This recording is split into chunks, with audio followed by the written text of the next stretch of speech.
স্বপ্ন দেখত, সেই স্বপ্নগুলোকে শেখ হাসিনার বুলেট কেড়ে নিয়েছে। এইখানে 40 জনের বেশি মানুষ শাহাদাত বরণ করেছে। কেন? শুধু হাসিনাকে ওই চেয়ারটাকে রক্ষা করতে হবে, ওই প্রধানমন্ত্রীর চেয়ারটাকে ধরে রাখতে হবে। ওইটা তার পৈতৃক সম্পত্তি, ওইটা কাউকে সে ছাড়বে না। আজকে দেখেন কি হয়েছে। সে বলেছে শেখ হাসিনা পালায় না। আরে তোমার বাপও তো 71 সালে পালিয়ে গিয়েছিল। তুমি তো বারবার পালিয়ে গেছো, কয়েকবার পালিয়ে গেছো। আর তোমার সাঙ্গ পাঙ্গ যাদেরকে তুমি তৈরি করেছো, অস্ত্রবাজ বানিয়েছো, বড় বড় অস্ত্র দিয়েছো, তারা সহ আজকে কেউ বাংলার মাটিতে নাই। যদি কেউ থাকে, যদি কারো বুকের পাটা থাকে, আজকে বের হয়ে আসেন, বলেন আমি আওয়ামী লীগ করি, দেখি আপনার বুকে কত পাটা।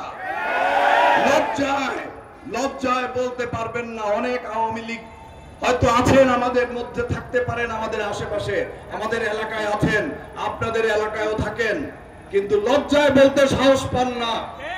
যে অন্যায় আপনারা করেছেন, 1,500 ছোট ছোট বাচ্চাগুলোকে আপনারা নিষ্ঠুরের মতো, আপনারা নির্দয়ের মতো, আপনারা অমানুষের মতো এভাবে গুলি করে মারতে পারেন। আপনারা আমাদের সন্তান, আপনারা কি পারেন আমাদের বুকে গুলি করতে? কে আপনাদেরকে এই গুলি কিনে দিয়েছে? আমাদের ট্যাক্সের পয়সায় এই অস্ত্র কেনা, আমাদের ট্যাক্সের পয়সায় এই গুলি কেনা। দেশকে পাহারা দেওয়ার জন্য, নিরাপত্তা দেওয়ার জন্য আজকে যে অস্ত্র আপনি কিনেছেন, সেই অস্ত্র আমাদের বুকে আপনারা মেরেছেন। আপনারা কি পারেন? কত মায়ের বুক আপনারা খালি করেছেন, কত মায়ের বুক আপনারা খালি করেছেন। আপনাদের লজ্জা হয় না? আবারও চোরাগোপ্তা মিছিল বের করে আপনারা দেশকে অস্থিতিশীল করার চেষ্টা করছেন। সংশোধন হয়ে যান, ভালো হয়ে যান, জাতির কাছে ক্ষমা চান, ক্ষমা চেয়ে বলেন যে আর কোনোদিন রাজনীতি করব না। জাতির কাছে ক্ষমা চান। এতগুলো মায়ের বুক খালি করেছেন, এত নিষ্ঠুর তো হতে পারে না কোনো মানুষ। তার চোখে পানি আসে নাই সেদিন, যেভাবে আবু সাইদ বুক ফুলিয়ে এভাবে দাঁড়িয়ে গেল, তাকে কিভাবে কাছ থেকে গুলি করা হলো। কোন মানুষের পক্ষে কি এভাবে সম্ভব? কোন মানুষের পক্ষে কি এভাবে সম্ভব? পুলিশের গাড়ির উপর থেকে রোজা রেখেছিল একটা ছেলে ইয়ামিন, তাকে কিভাবে আইপিসির উপর থেকে ধাক্কা দিয়ে ফেলে দিল। এটা কি সম্ভব? ওরা কি মানুষ নাকি ওরা জানোয়ার? ওই সকল জানোয়ারদের প্রত্যেকটা জানোয়ারের বিচার বাংলাদেশের মাটিতে হতেই হবে।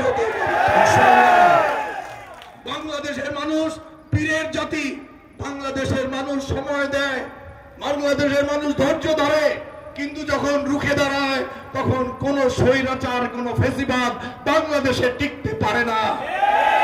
বাংলাদেশে যেন আর কোন ফেসিবাদের জন্ম না হয়, বাংলাদেশে আর যেন কোনোদিনও কোনো স্বৈরাচারের জন্ম না হয়, সেই বিষয়ে আপনাদের সকলকে আগের জুলাইয়ের আন্দোলনের মতো আপনাদের সকলকে গণতন্ত্রের অতন্ত্র প্রহরী হওয়ার আহ্বান জানিয়ে আমি আমার বক্তব্য শেষ করছি। খোদা হাফেজ। বাংলাদেশ জিন্দাবাদ। বাংলাদেশ জাতীয়তাবাদী দল জিন্দাবাদ। শহীদ রাষ্ট্রপতি জিয়াউর রহমান অমর হোক। দেশ নেত্রী বেগম খালেদা জিয়া, তারেক রহমান ফিরে আসবে, ফিরে বাংলা